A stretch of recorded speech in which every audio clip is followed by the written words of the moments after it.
31 अक्टूबर 1984 वो मनहूस तारीख जब देश के प्रधानमंत्री के जिस्म में उनके घर तैनात 2 सुरक्षा गार्ड्स ने 30 गोलियां उतार दी थी। हम बात कर रहे हैं पूर्व प्रधानमंत्री इंदिरा गांधी हत्याकांड की, जिसने देश और दुनिया को सन्न कर दिया। इस हत्याकांड के बारे में तरह तरह की बातें वक्त वक्त पर कही गई, लेकिन चंद रोज पहले इंदिरा गांधी के पोते राहुल गांधी ने 29 साल पुराने हत्याकांड का अनजाना सच सबके सामने रख दिया। ये पहला मौका है जब गांधी परिवार के किसी सदस्य ने इंदिरा और उनके हत्यारों के बारे में सार्वजनिक तौर पर कुछ रहस्य से पर्दा उठाया। 31 अक्टूबर की तारीख फिर सामने है। इंदिरा की आखिरी सांस का जिक्र एक बार फिर नए सिरे से, नई नजर से।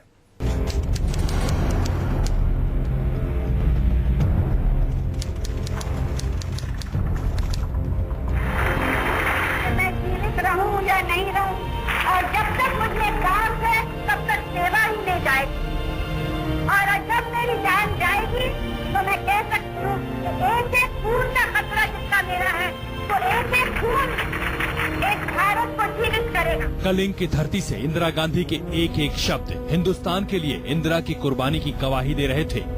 काल इंदिरा से चंद घंटों के फासले पर था। शायद इंदिरा को इसका एहसास था, इसलिए भुवनेश्वर की रैली में उन्होंने कहा था उनके खून का एक एक कतरा भारत को जिंदा रखेगा। मैं जीवित रहूं या नहीं रहूं, और जब तक मुझे काम है तब तक सेवा ही ले जाए, और जब मेरी जान जाएगी तो मैं कह सकती हूँ कि एक खून का खतरा जिसका मेरा है, तो एक खून एक भारत को जीवित करेगा। ये इंदिरा का आखिरी भाषण था। 30 अक्टूबर 1984 के दिन वो ओडिशा के दौरे पर थी, लेकिन इसी बीच घर से आई एक खबर ने इंदिरा को बेचैन कर दिया। लाडले पोते राहुल और प्रियंका को मामूली चोट लगी थी। ओडिशा दौरा बीच में छोड़कर इंदिरा 30 अक्टूबर 1984 की देर रात अपने पोते पोतियों का हाल जानने के लिए दिल्ली लौट आईं, लेकिन उनके लौटने तक राहुल प्रियंका सो चुके थे, लिहाजा इंदिरा को अगली सुबह तक इंतजार करना पड़ा। एक सफदरजंग रोड का ये वो कमरा है जो पूर्व प्रधानमंत्री इंदिरा गांधी का बेडरूम हुआ करता था। 30 अक्टूबर 1984 की रात थकी हारी इंदिरा गांधी इसी कमरे में सोने आई थी। किसी ने सोचा भी नहीं था कि ये इंदिरा की आखिरी रात होगी। शायद इंदिरा ने भी नहीं सोचा था कि इस रात की सुबह हिंदुस्तान की सबसे मनहूस सुबह साबित होगी। 31 अक्टूबर 1984 सुबह 6 बजे। 31 अक्टूबर 1984 यानी जिस दिन इंदिरा गांधी की हत्या हुई, उस दिन वो सुबह 6 बजे सोकर उठी। रोज की तरह उन्होंने अपने एक सफदरजंग वाले घर के लॉन में मॉर्निंग वॉक की। इस बीच राहुल और प्रियंका स्कूल जाने के लिए तैयार थे। इंदिरा ने अपने पोते पोती का हाल जाना। ये प्यारी दादी से राहुल और प्रियंका की आखिरी मुलाकात थी। इंदिरा गांधी अपना उड़ीसा दौरा बीच में ही छोड़कर दिल्ली आ गई थी, और वजह थी उनके पोते राहुल और पोती प्रियंका की एक्सीडेंट की खबर। लेकिन जब तक इंदिरा दिल्ली पहुंची काफी रात हो चुकी थी और बच्चे सो चुके थे। सुबह नाश्ते के बाद इंदिरा ने अपने पोते और पोती को मिलने के लिए बुलाया। बच्चे स्कूल जाने के लिए तैयार हो रहे थे।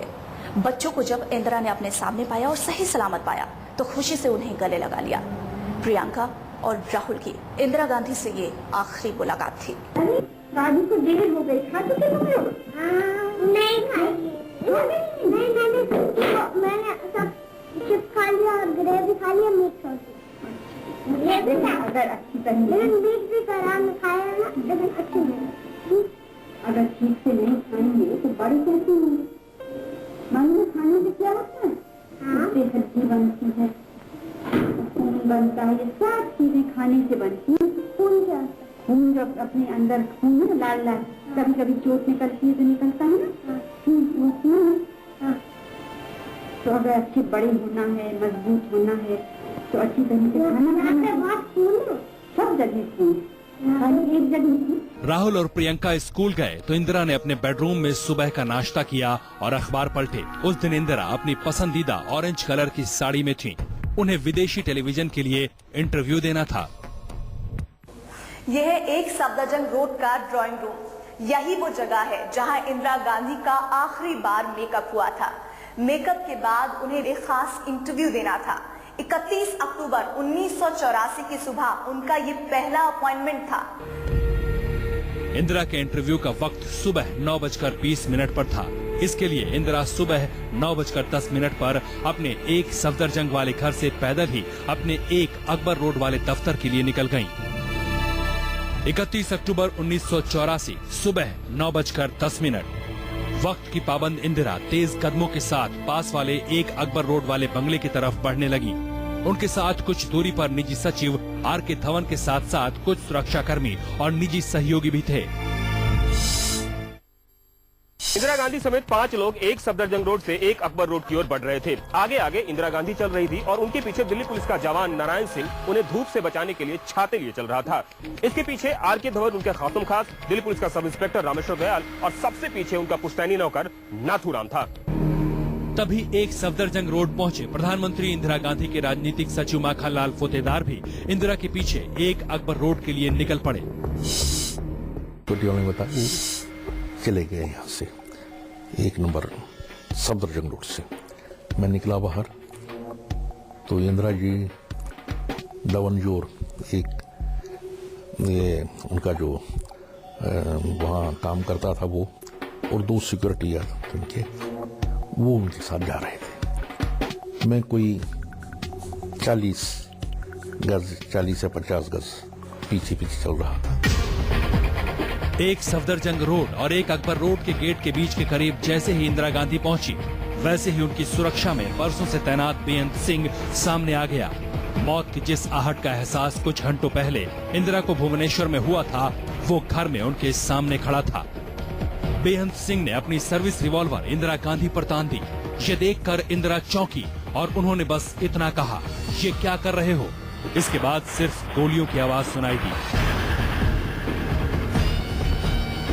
बेअंत सिंह ने इंदिरा के शरीर में अपनी सर्विस रिवॉल्वर से 5 गोलियां दाग दी। उस वक्त घड़ी का कांटा सुबह के 9:17 पर पहुंचा था। 31 अक्टूबर 1984 सुबह 9:17 इंदिरा गांधी को मारी गई 30 गोलियां। इंदिरा गांधी एक सफदरजंग रोड से कुछ ही कदम चलकर यहाँ पहुंची थी। उन्हें जाना था एक अकबर रोड अपने दफ्तर में, लेकिन सिक्योरिटी में तैनात बेअंत सिंह की गोलियों ने इंदिरा गांधी को इसी रास्ते पर धराशायी कर दिया। इंदिरा गांधी को 5 गोलियां मारने के बाद हत्यारा बेअंत सिंह अपने साथी सतवंत सिंह की तरफ मुड़ा। वो चिल्लाया, देख क्या रहे हो, गोली चलाओ। उसके बाद दूसरे सिक्योरिटी गार्ड सतवंत सिंह ने अपनी ऑटोमेटिक स्टैन गन से इंदिरा गांधी पर फायरिंग शुरू कर दी। बात करते करते मैं उनके साथ कदम से कदम मिला के, जैसे मेरी आदत है, जमीन की तरफ से नीचे करके चल रहे थे। बात साथ चलते चलते एकदम कुछ गोली चलने की आवाज आई। तो जब सिर उठा के देखा तो देखा कि वो बंद सिंह, जिसका नाम मुझे बाद में पता चला, उनके ऊपर अपने रिवॉल्वर से गोली चला रहा था। उसने गोली चलानी अभी खत्म ही की थी तो एक और कांस्टेबल, जिसका नाम बाद में मुझे सतवंत सिंह बताया गया, उसने अपनी स्टेन गन से ऊपर गोलियों की बछौर कर दी। 25 सेकंड के भीतर करीब 30 गोलियां इंदिरा के जिस्म में समा गईं। ये गोलियां किसी और ने नहीं, कई सालों से उनकी सुरक्षा में तैनात बेअंत सिंह और सतवंत सिंह ने दागी थी। ये वो बेअंत और सतवंत सिंह थे जिन्हें राहुल गांधी अपने बचपन का दोस्त मानते थे। राहुल गांधी का बचपन प्रधानमंत्री आवास की 4 दीवारी के भीतर ही बीता। आम बच्चों की तरह राहुल गांधी के ढेर सारे दोस्त नहीं थे, इसीलिए एक सफदरजंग रोड पर स्थित प्रधानमंत्री इंदिरा गांधी के निजी सुरक्षा कर्मियों से लेकर उनकी देखभाल में लगे लोग ही राहुल गांधी के दोस्त बन गए